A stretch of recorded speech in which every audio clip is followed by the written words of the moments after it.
Nou vriende, ons is die Here dankbaar dat ons andermaal weer kan saam wees rondom die woord van die Here. Die gebed van my hart is dat die Here vir ons ook ryklik sal seën terwyl ons vanmôre aangaan met hierdie gedagte van Jesus se gewoontes. En ons gaan bietjie vanmôre verder uitbrei oor die gedagte dat Jesus was gewoond om op die Sabbatdag na die sinagoge te gaan. Nou ek het vir u gesê, daar's net 2 plekke in die Nuwe Testament waar ons lees van gewoontes wat die Here Jesus gehad het.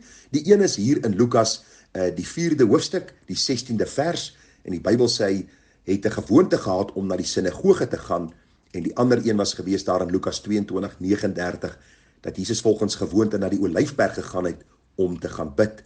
Nou ons het al reeds bietjie gekyk na die gedagte, vriende, van wat is 'n gewoonte? 'n Gewoonte is 'n vaste gebruik, dis 'n gewone wyse van doen, dis 'n tweede natuur in my lewe, en die Here Jesus het hierdie vaste gewoonte gehad om na die sinagoge te gaan, soos ons reeds vir u gelees het in Lukas 4 vers 16. Ek het vir u gesê, dit is belangrik om te sien dat Jesus het na die sinagoge gegaan, al was hy sondeloos volmaak. Al was hy die seun van God, al het hy alles geweet, en al was hy die gewer van lewe, en die een wat volmaakte kennis besit het, was dit sy vaste gebruik om na die sinagoge te gaan, sodat hy vir ons ook die voorbeeld kan nalat, sodat ons in sy voetstappe kan volg. Maar nog 'n gedagte wat my getref het in hierdie studie, is dat Jesus het gegaan na hierdie plek van aanbidding, ten spyte van wie daar sou wees. Nou baie interessant as jy nou die gedagte van die sinagoges gaan bestudeer, en ek het vir u nou al reeds gesê waar die sinagoges vandaan kom. Die sinagoges is in die plek van die tempel gewees, en ek het vir u gesê as daar meer as 10 Joodse gesinne in 'n dorp was, dan was daar 'n sinagoge gebou gewees. Nou baie hartseer is dat die sinagoges was bestuur en beheer deur die fariseërs en die skrifgeleerdes. Aan die een kant 'n goeie ding omdat hulle 'n liefde gehad het vir God se woord, maar aan die ander kant hartseer omdat hulle later die sinagoge begin gebruik het en aanbidding begin gebruik het vir hulle eie gewin, om finansiëel hulle self te verryk. En dis ongelukkig in kerke vandag dieselfde. Ek wil vir jou sê, as jy vanmôre in 'n kerk is wat liewer vir geld is as vir jou siel, vlug van daardie kerk weg. As jy vanmôre in 'n kerk is waar hulle elke tweede week praat oor geld en jou aanmoedig om die volgende kermis, die volgende verkoping by te woon, vlug van daardie kerk. As jy in 'n kerk is waar die pastoor of die predikant sê, die Here het vir hom gesê, hierdie een moet 100.000 skenk en daai een moet 300.000 gee, vlug van daardie kerk. As jy in 'n kerk is waar die predikant van die môre tot die aand praat oor voorspoedsteologie, oor genesing, oor al hierdie dwalinge van ons tyd, vlug van daardie kerk. 'n Kerk, 'n plek van aanbidding, is nie waar ons oor al hierdie dinge praat nie, alhoewel hierdie dinge, vriende, ook oor gepraat moet word, want die kerk het ook finansies nodig. Sien ons dat die fariseërs en sadduseërs die fokus verskuif het van Christus na die tydelike, na hulle verryking, om hulle self dan ook op tydelike manier te verryk, al was dit ten koste van arme mense. Jesus het gegaan ten spyte van die fariseërs. 'n verdere rede wat ons kan gee waarom die fariseërs en die skrifgeleerders nie baie goeie bestuurders was van hierdie sinagoge nie, is omdat hulle Christus gehaat het. Jy sien, hulle was so in beheer van die sinagoges, en hulle het so ver begin dwaal van die eintlike doel van die stigting van die sinagoges, en die taak en rol van hulle taak om die woord uit te dra, dat hulle op die einde van die dag, toe Christus op die toneel verskyn, en hy hierdie waarhede begin oordra aan die mense, hom gehaat het, en dan later gereël het, dat hy doodgemaak sou word. Jesus het alles geweet. Hy was nie onkundig oor wie die fariseërs en die sadduseërs en die skrifgeleerdes was nie. Maar ten spyte van hulle teenwoordigheid in die sinagoge, en ten spyte van die feit dat hulle dit bestuur het hy nog steeds gegaan, en hy het sy teenwoordigheid laat geld. Die Bybel sê in Johannes 15 vers 25, dat die fariseërs en die skrifgeleerdes het Jesus sonder oorsaak gehaat. Hulle het hom sonder oorsaak gehaat. Markus 8 vers 11, die fariseërs het uitgegaan en met hom gerede toos en van hom 'n teken uit die hemel gevra om hom te versoek.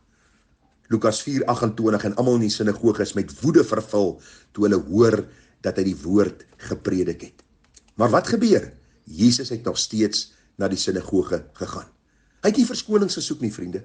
En dis belangrik dat u en ek in die welaangename tyd wat die Here ons gee, 'n plek van aanbidding sal soek waar die waarheid van God gepreek sal word. Ek sê nou die dag vir mense, is vir my so interessant. Mense sê ek gaan nie meer kerk toe nie, want hierdie ding het gebeur, of ek is kwaad vir daardie ene, of die dominee dit gesê, en dan vra ek gewoonlik die teenvraag, en sê ek, luister, by jou werksplek, het mense jou al date nagekom? Ja, baie al. En dan vra ek die volgende vraag, nou, hoekom het jy nog nie bedank nie? Hoekom het jy nog nie jou goed gevat en geloop nie? Dan sê hulle dikwels, ja, maar is 'n inkomste, en sê ek is presies. Dis die probleem van die mens, hy kies wanneer dinge hom pas, of wanneer dinge hom nie pas nie. En wanneer dit kom by die huis van die Here, en die saak van die Here, en die opgaan na die huis van die Here, soek mense dikwels verskonings waarom hulle nie wil gaan nie.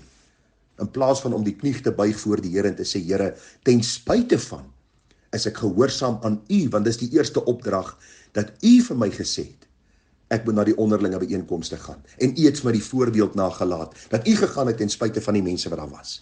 En ek wil vir u sê, vriende, 'n Christusbelyddende gemeente is gewoonlik 'n gemeente waar daar baie min konflik en baie min stryd en baie min twis is, omdat ons van een gees deurdronge is, met een begeerte om God die Vader te verheerlik deur die Seun in die kragvolle werking van die Heilige Gees.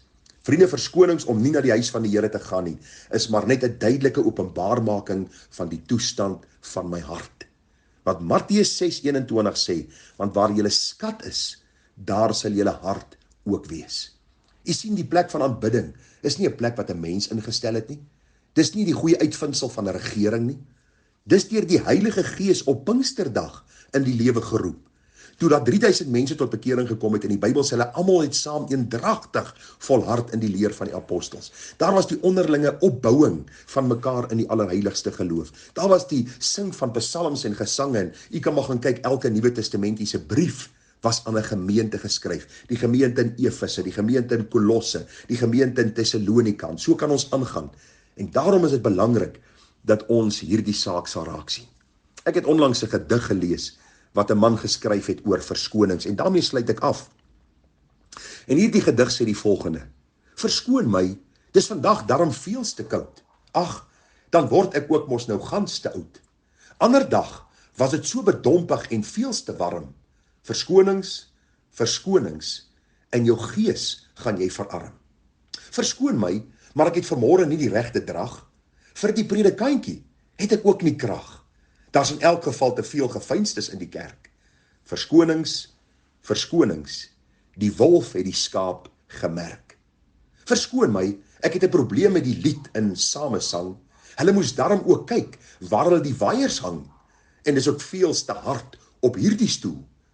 Verskonings, verskonings, dis maar die hart wat so verkoel.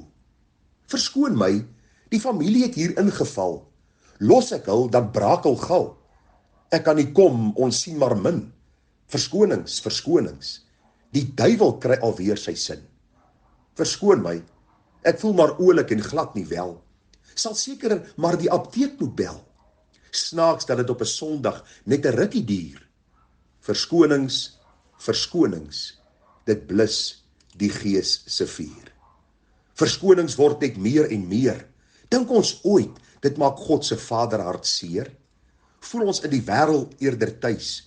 Waar's ons liefde en ywer vir God se huis? Verskonings voor God sal nie deeg. Jou getrouheid sal sy hart verheeg. Moenie uitstel om jou geloof of jou gelofte te betaal.